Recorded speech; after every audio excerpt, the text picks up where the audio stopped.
Things I noticed that other people would overlook. When someone asked me about a third eye awakening, I would kind of briefly explain to them it's more like you're starting to see life for what it is now.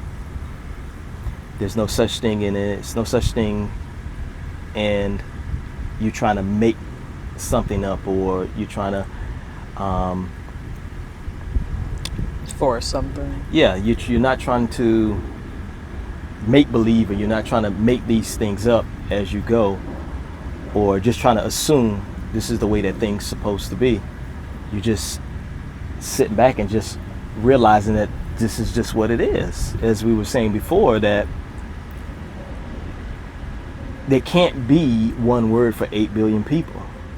Like, We haven't even met 8 billion people for them to agree to that. So that's already an automatic no.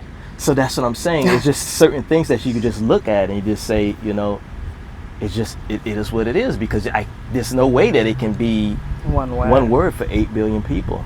That's like So not being able to get out of your ego to feel like that's only one way. it's so very close-minded. But the thing is that you step back. Now you're starting to see things outside of the way that you've been raised, or the way that society has taught you. That's what I'm referring to as raised as well. The ways that things that you've been conditioned of believing in, you step back now. Now you can see this is actually how it is. It's not something that somebody is telling me. This is not something that I make believe in. This is not something that I assume it's going to be this way. No, it's the hurricane season starts in June and it ends in November. I can't make that up. Yeah, you know what I mean? It's not something that's going to change because, for whatever reason, it's just what it is. Some things are So inevitable. that's one of the big things that I would explain to others about when you talk about a third eye awakening. You just start to see things for what they are. You start to be outside of the survival now. You start to reach that other dimension. There are higher faculties that you have that we don't even understand about, but the only ones that we know is the ones that we've been taught, the ones that comes with when you first come here in this physical reality. So when you get that third eye awakening, that's what it's all about. You start to notice things for what they are, not what somebody told you. So I really understand it.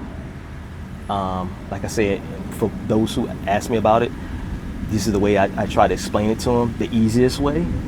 But yeah, the third eye awakening is very, it could be very, very Telling. it could be very interesting when you're ready for it.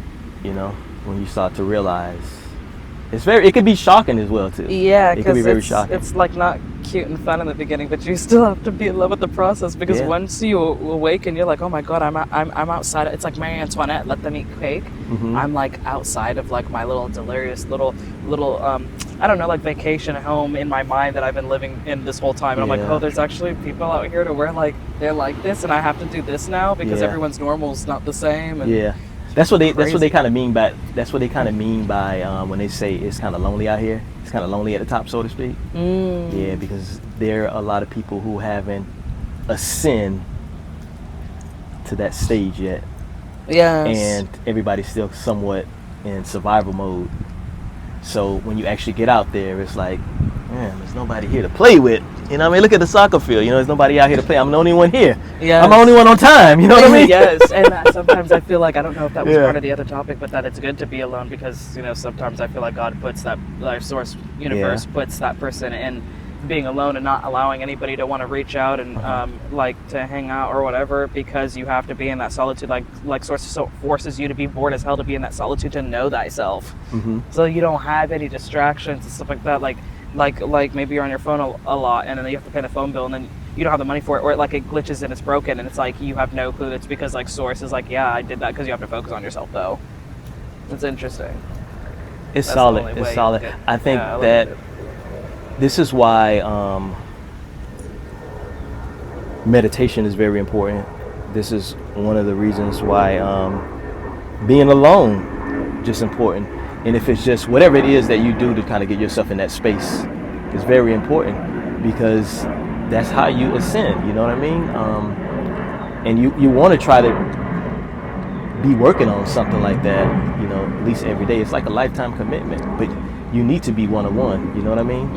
I mean, I listened to one of these like spiritual teachers that I like to listen to. It's very, very, very good. And he always said, and in some of his quotes that I've heard him talk about, when it comes down to being in the moment, is if you're not still, you're ill. And that is so solid. Ooh. That is so solid. I like that. That is so solid. But if you think about it, that is so true though. Yeah. That is so true. Be still. Just think about like the mental illness that is going on in today's world, because you're not still. Yeah. You're very not still at chaotic all. energy. Yeah. You're not still at all.